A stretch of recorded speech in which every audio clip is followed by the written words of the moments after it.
You mentioned free elections in Gaza, and it's so great that they have free elections, which I am definitely behind. But you also mentioned how they elected Hamás, so I looked up the Hamás charter, and I just wanted to quote a few things and then see your thoughts on those. So Article 28, Muhammad is dead. He left his daughters behind. Israel, by virtue of it being Jewish and of having a Jewish population, defies Islam and the Muslims. Let the eyes of the cowards not fall asleep. We can agree that the Hamas Charter is horrible, but now let's look at the Hamas Charter. The Hamas Charter was written by maybe half a dozen people in 1988 at a moment of an extreme Israeli attack on Gaza. It has no status. They've repeated over and over again that it doesn't apply anymore. And if you're interested in charters, why keep to that? Take the governing party in Israel, Likud.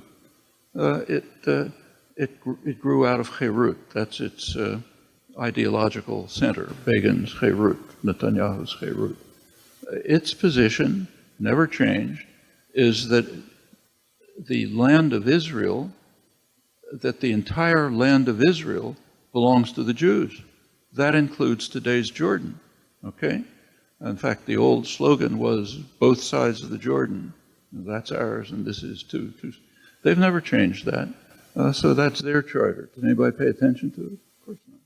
So you've mentioned Israel's faults many times, which I think we can all agree it has significant problems. And as an activist, we want to deal with Israel's faults. But Sorry, I didn't hear. Okay, I think we can all agree that Israel has many faults.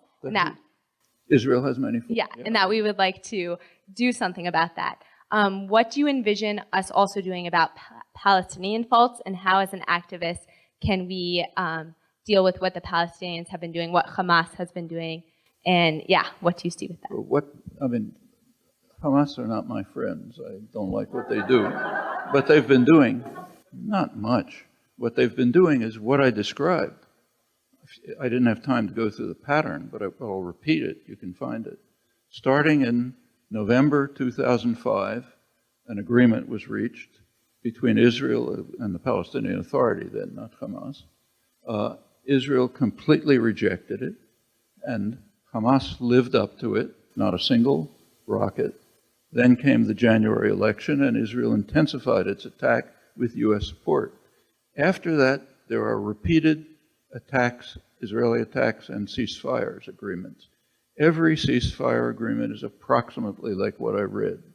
What happens is Israel completely dismisses and disregards it, maintains the siege in violation of the ceasefire, increases the violence.